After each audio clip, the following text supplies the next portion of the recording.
ఈ రాష్ట్రానికి 600 కోట్ల నష్టం చేసింది రేవంత్ రెడ్డి. ఈ రాష్ట్రం యొక్క ఇమేజ్ను దెబ్బతీసింది రేవంత్ రెడ్డి. కానీ ఉల్టా ఏమంటుండు, నేనేదో ఉద్ధరించినా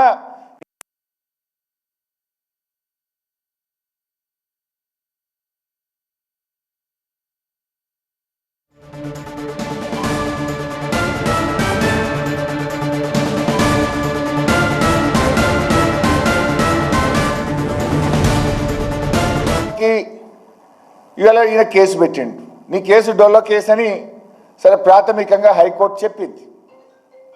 కేసు ఎందుకు పెట్టాలి?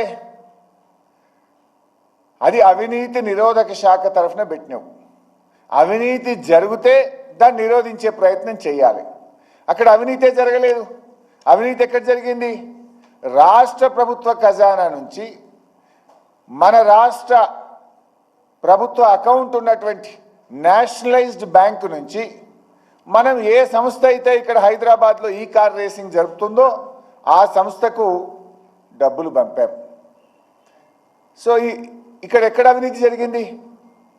ఇలా ఏదన్నా ఉంటే కొత్త ప్రొసీజరల్ ల్యాబ్స్ జరగచ్చు, అంతే తప్ప ఎక్కడ కూడా అవినీతి జరగలే. ఈ విషయం నేను చెప్పడం కాదు, స్వయంగా నిన్న రాష్ట్ర మంత్రివర్యులు పొన్నం ప్రభాకర్ గారే ప్రెస్ మీట్ పెట్టి చెప్పిండు. ఏం చెప్పిండు? వీళ్ళు ఎక్కడ కూడా అవినీతి జరిగిందని మేము చెప్తలేము, కేవలం ప్రొసీజర్ ల్యాబ్స్ జరిగింది అని నిన్న చెప్పిండ్రు పొన్నం ప్రభాకర్ గారు. మరి అవినీతే జరగలేదని పొన్నం ప్రభాకర్ చెప్తే అవినీతి నిరోధక శాఖ ద్వారా మీరు ఎట్లా ఎంక్వైరీ చేస్తారు? ఇప్పుడు ఆ శాఖ ఏం చెప్తుంది? వస్తు రూపేణ ధన రూపేణ ఎక్కడైనా అవినీతి జరిగినప్పుడు అవినీతి నిరోధక శాఖ దాన్ని నిరోధించడానికి పనిచేస్తుంది. అవినీతే జరగలేదని రాష్ట్ర మంత్రి పొన్నం ప్రభాకరే చెప్తున్నాడు. మరిగా ఎక్కడుంది? ఇవాళ there is no corruption. At best ఏదన్నా ఉంటే గింటే maybe some irregularity but not illegality.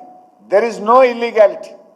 ప్రొసీజరల్గా ఉంటే ఉండొచ్చు, కానీ అసలు ఏసీబీకి అవినీతే జరిగినప్పుడు దీన్ని విచారించేటువంటి అవకాశమే ఉండదు.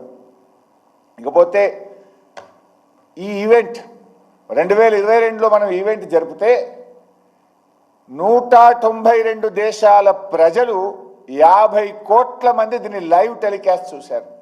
అంటే 192 దేశాల్లో మన హైదరాబాద్ ఇమేజ్ను, మన తెలంగాణ రాష్ట్ర ఇమేజ్ను, మన దేశం యొక్క ప్రతిష్టను పెంచే విధంగా కేటీఆర్ గారు బీఆర్ఎస్ ప్రభుత్వం ఆ రోజు పనిచేసింది. ఏం చేస్తే 192 దేశాలు ప్రజలు ప్రత్యక్షంగా హైదరాబాద్లో జరిగే ఒక ఈవెంట్ను చూస్తారు?